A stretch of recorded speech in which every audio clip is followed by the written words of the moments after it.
Hello friends, welcome back to my channel. आज की video की शुरुआत बोगनवेल के इस सुंदर से फूलों के साथ करते हैं।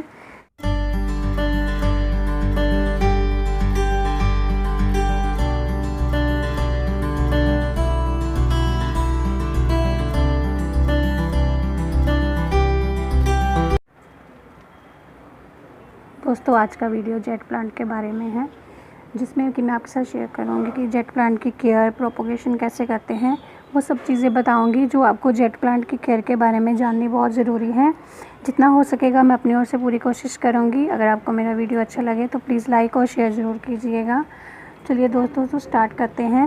दोस्तों, ये मेरा जेट प्लांट मदर प्लांट है। ये देखिए, ये बहुत बड़ा हो चुका है। ये देखिए, इसको मैंने सीढ़ियों में रखा हुआ है अपने छत पे, तो ये बहुत बड़ा हो चुका है। ये देखिए, ये मेरा मदर प्लांट है और ये मेरे पास कम से कम 6-7 साल से है। 6 साल से ज़्यादा हो गए इसको मेरे पास, तो ये मेरे पास इतने टाइम से है। मैंने इस प्लांट से बहुत सारे प्लांट्स और तैयार किए हैं।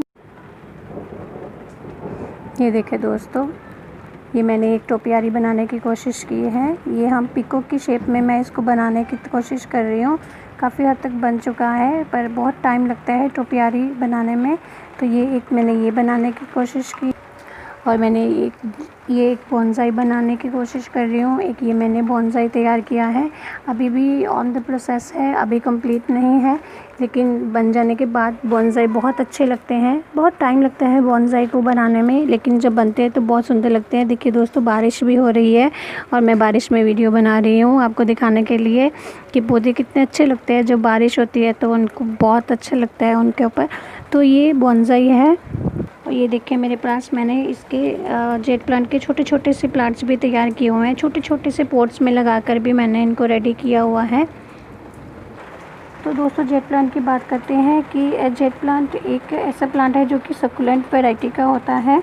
इसकी पत्तियों में बहुत पानी की स्टोरेज रहती है। अगर आप इसकी एक पत्ती को क्रश करेंगे तो उसमें आपको एक पल्पी सा कुछ लगेगा, जैसे एक वाटर कुछ लिक्विड सा होता है। देखिए, मैं आपको दिखाती हूँ।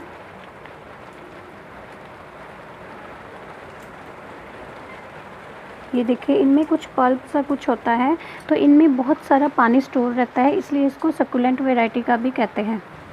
दोस्तों, सबसे पहले इसकी केयर में हम बात करते हैं इसकी सॉइल की। तो इसकी सॉइल एक वेल ड्रेन्ड सॉइल होनी चाहिए, जिसमें कि अगर आप पानी दें तो कुछ ही सेकंड में पूरा पानी निकल जाना चाहिए। जैसे कि ऐसी सॉइल हो जो कि पानी देने के तुरंत बाद ही पूरा पानी जितना उसको चाहिए होता है उतना पानी वो एब्जॉर्ब कर ले, और बाकी का एक्स्ट्रा पानी वो पौधे से बाहर निकल जाए। तो इसमें जैसे आप ऐसे कर सकते हैं कि जब आप इसकी सॉइल रेडी करते हैं तो आप 50% सॉइल, 30% सैंड, जो कि एक मोटी वाली सैंड होती है, बजरी वाली, और 20% आप इसमें कोई भी कंपोस्ट यूज़ कर सकते हो, जो भी आपके पास अवेलेबल हो, उसमें कुछ फ़र्क नहीं पड़ता। लेकिन मेन बेसिक जो इसका रूल है सैंड का, इसकी सॉइल का, कि वो एक वेल ड्रेन्ड सॉइल होनी चाहिए। और उसके बाद दोस्तों बात करते हैं वाटरिंग की। तो इस जेट प्लांट को वाटरिंग अच्छी लगती है, लेकिन इसमें जो प्रॉब्लम्स क्रिएट होती हैं कि अगर पौधा हमारा बहुत ज़्यादा पानी ज़्यादा होता है तो भी ख़राब हो जाता है, और अगर पानी कम होता है तो भी ख़राब हो जाता है। तो आप इस पौधे को पानी तब दें जब इसकी सॉइल बहुत ज़्यादा, आपको 1-1.5 इंच की सॉइल ऊपर से पॉट में ड्राई हो चुकी हो, उसके बाद ही अब इसको पानी दें। इसको ना ही कम पानी दें और ना ही ज़्यादा पानी दें। अगर ये कम पानी में होगा तो अगर आप इसको पानी दे ही नहीं रहे हैं काफ़ी देर से, तो भी ये अच्छे से ग्रो नहीं करेगा। और अगर इसको आप ज़्यादा पानी दे रहे हो और इसकी सॉइल सॉगी हो गई है, तो जैसे कि आपके पॉट में पानी खड़ा रहता है, तो भी इसकी लीव्स जो हैं वो वीक हो जाएंगी, पीली पड़ जाएंगी और गिर जाएंगी। अगर पानी कम होगा तो इसकी जो लीव्स होती हैं वो श्रिंक हो जाती हैं, तो फिर वो पतली होकर गिर जाती हैं। तो देखिए, इसकी जो लीव्स हैं वो ऐसे बहुत मोटी मोटी और बहुत पल्पी फ्लफ़ी सी रहती हैं। मेरे पूरे सारे पौधों की तकरीबन सबकी जो लीव्स हैं ऐसे ही बहुत हेल्दी और बहुत ही फ्लफ़ी सी हैं। तो पानी का जो है वो आपको बहुत केयर करना पड़ता है, क्योंकि इसकी पत्तियों में पानी स्टोर रहता है, तो इसको ज़्यादा पानी की ज़रूरत नहीं होती है। सिर्फ जब आपकी सॉइल ड्राई हो, ऊपर से 1-1.5 इंच आप हाथ रख करके देख लें, तभी इसको पानी दें। दोस्तों प्लेसमेंट की बात करते हैं कि इस पौधे को आप कहाँ रख सकते हैं अपने गार्डन में या अपने छत पर कहाँ रख सकते हैं। तो मेन बेसिक ये है कि इसको धूप बहुत अच्छी लगती है। इसको रोज़ की 5 या 6 घंटे की धूप ज़रूर लगनी चाहिए। ये एक सक्यूलेंट तो है, लेकिन ये बाकी सक्यूलेंट के जैसे इंडोर प्लांट नहीं है। जैसे हम बाकी सक्यूलेंट्स को इंडोर रखते हैं, तो ये एक इंडोर प्लांट नहीं है। अगर आप इसको इंडोर रखते हो तो इसकी पत्तियां, जैसे कि आपको मैंने बताया था कि श्रिंक हो जाती हैं उनको, क्योंकि धूप बहुत चाहिए होती है, तो इसकी पत्तियां श्रिंक हो जाएंगी और गिर जाएंगी।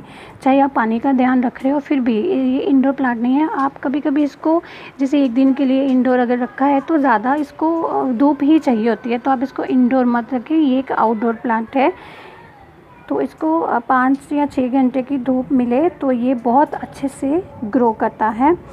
और अगर आप इसको सारे दिन की तेज़ धूप लगाते हैं तो ये तभी भी वीक हो सकती हैं इसकी पत्तियां, क्योंकि बहुत तेज़ धूप भी ये प्लांट बर्दाश्त नहीं करेगा। इसको 4-5 घंटे की, चाहे दिन की धूप लगे चाहे शाम की धूप लगे, लेकिन बस 4-5 घंटे की धूप इसके लिए बहुत होती है।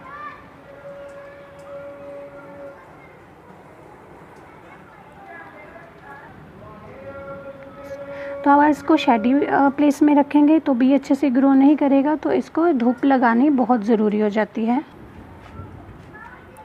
उसके बाद दोस्तों बात करते हैं कंपोस्ट की, कि इसको खाद कितनी चाहिए होती है। दोस्तों इस पौधे को खाद की बहुत ज़्यादा ज़रूरत नहीं होती है। आप बस साल में 2 बार इसको 1-2 मुट्ठी खाद डाल दें, कोई भी खाद जो भी आप यूज़ करते हो, चाहे वो आपके घर की बनी हो, जहाँ कोई भी कंपोस्ट जो आप यूज़ कर रहे हो, अगर आप इसको 2 मुट्ठी खाद डाल दें, तो जैसे इसका जब ग्रोइंग पीरियड होता है फरवरी के बाद स्प्रिंग सीज़न में और सितंबर में, अगर आप 1-1, 2-2 मुट्ठी खाद डाल दो तो इसके लिए वो बहुत होती है। बाकी इसको बाकी सारा साल आप खाद नहीं भी दे रहे हो तो भी कोई इसका फ़र्क नहीं पड़ता, क्योंकि स्प्रिंग सीज़न के बाद इसकी ग्रोथ पीरियड शुरू हो जाता है, तो उस तब आप इसको खाद दे सकते हो, तो वो इसके लिए बहुत अच्छा है। दोस्तों बात करते हैं प्रोपोगेशन की, तो इस पौधे की प्रोपोगेशन बहुत ही इजी होती है। आप एक पौधा अगर आपके पास है तो आप उससे हज़ारों पौधे बना सकते हैं। जैसे ये देखिए, मेरा ये मदर प्लांट है, उसके बाद वो मैंने बॉन्साई बनाए हैं छोटे छोटे से, उधर वो मैंने टोपियारी बनाने की कोशिश की है, और यहाँ मैंने बॉटल्स में तकरीबन, आप देखो मैंने सारे बॉटल्स जितनी भी हैं, ये जो ऑयल बॉटल्स होती हैं उसमें मैंने अपना यही, ज़्यादातर मैंने ये जेट प्लांट ही लगा रखा है। तो ये मैंने जो मेरे पास नीचे जो छोटे छोटे से पॉट हैं, ये भी मैंने सारे इसमें तकरीबन जेट प्लांट ही लगाया। मुझे ये प्लांट बहुत अच्छा लगता है, क्योंकि इसको लोग लकी प्लांट भी बोलते हैं, तो मुझे वैसे भी ये प्लांट बहुत अच्छा लगता है। तो यहाँ पे मैं एक टोपियारी बनाने की, अभी मैंने बस जस्ट स्टार्ट ही किया है, अभी इतना ग्रो नहीं हुआ है। तो ये जैसे एक झूले के जैसे लगता है, तो ये मैंने जस्ट स्टार्ट किया है। तो ये कि आप इसकी प्रोपोगेशन बहुत ही ईज़िली कर सकते हैं।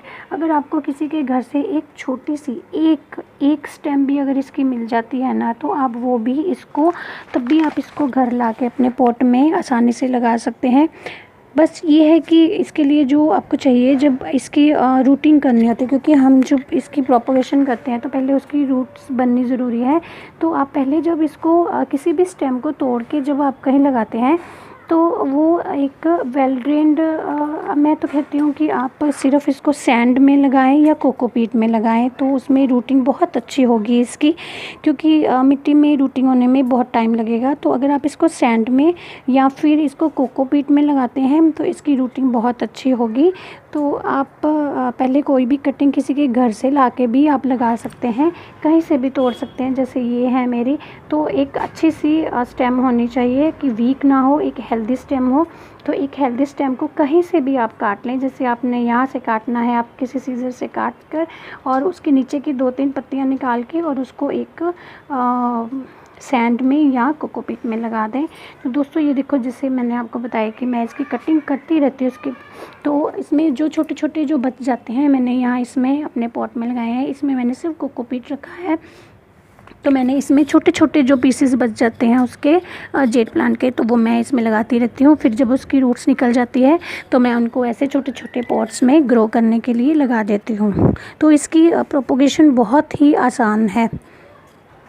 अगर बात करते हैं इसकी पॉट की कि पॉट कैसा होना चाहिए दोस्तों, जब आप इसको एक कटिंग कहीं से ला के लगा रहे हैं या छोटा पौधा लगा रहे हैं, तो अगर वो साइज़ छोटा है तो आप उसको छोटे से पॉट में ही लगाएं। जैसे मैंने ये देखें इसकी छोटी छोटी सी जो कटिंग इतने छोटे से पॉट में लगा रखी है। फिर उसके बाद जब थोड़ी बड़ी हो जाती है तो मैं उससे बड़े पॉट में इसको चेंज कर देती हूँ, रीपोर्ट कर देती हूँ। और ये देखें ये भी एक मेरा किचन का जार था जिसमें मैंने इसकी कटिंग लगा रखी है। और ये देखें ये बहुत अच्छे से ग्रो हुआ पड़ा है। ये देखें ये चारों तरफ से ग्रो है, मैंने इसको कुछ शेप नहीं दिया है, तो ये बहुत अच्छे से फैल रहा है। तो जब भी आपका पौधा जैसे जैसे बड़ा होता जाता है आप उसको वैसे वैसे उसकी कटिंग उसको रिपोर्ट कर सकते हैं बड़े पॉट में। तो पॉट का कुछ मैटर नहीं करता है। मैंने यहाँ पे जितनी भी सारी लगाई हैं ये सब प्लास्टिक बॉटल्स, ऑयल वाली बॉटल्स में लगाया है। बाकी सब मैंने बड़े वाले जो गमले में लगाए हैं वो टोपियारी भी बड़े वाले गमले में है। तो पॉट मैटर नहीं करता है, बस आपको इसकी वाटरिंग और सॉइल का ध्यान देना बहुत ज़रूरी है। तो आप किसी भी पॉट में इसको प्रोपोगेट भी कर सकते हैं और लगा भी सकते हैं। तो दोस्तों लास्ट में बात करते हैं कि आप इस अगर जैसे मुझे बहुत लोग बोलते हैं कि हमारा प्लांट बुशी नहीं होता है, कि सीधा सीधा बढ़ रहा है बस। तो बुशी बनाने के लिए आपको इसकी प्रूनिंग करनी बहुत ज़रूरी है।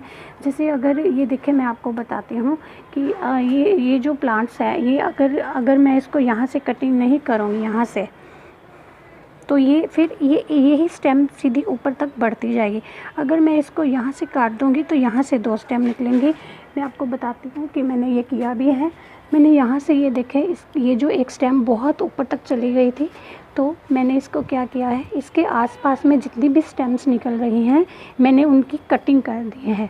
तो कटिंग, प्रूनिंग, कटिंग जो भी आप बोलते हो, तो वो करने से क्या होगा कि जहाँ जहाँ से मैंने कटिंग की है वहाँ से इसके 2-2 प्लांट्स निकलने स्टार्ट हो गए हैं। ये देखें मैंने यहाँ से कटिंग की थी तो यहाँ से भी इसके 2 साइड्स पे प्लांट्स निकल गए। यहाँ से मैंने कटिंग की थी, यहाँ भी इसके साइड से प्लांट निकल गए। तो इसको बुशी बनाने के लिए आपको इसकी प्रूनिंग करनी बहुत ज़रूरी है। अगर आप नहीं करते हो तो भी कुछ नहीं है, वो फिर पूरा लेंथ में जैसे ये नीचे की ओर बढ़ रहा है ऐसे ही बढ़ता रहेगा। लेकिन अगर आप बीच बीच में इसकी कटिंग करते हो तो वो आपका पूरा बुशी होता जाएगा। तो जैसे अगर हम इसकी बॉन्साई बनाते हैं तो उसमें भी ये सब कटिंग और प्रूनिंग का ही काम है।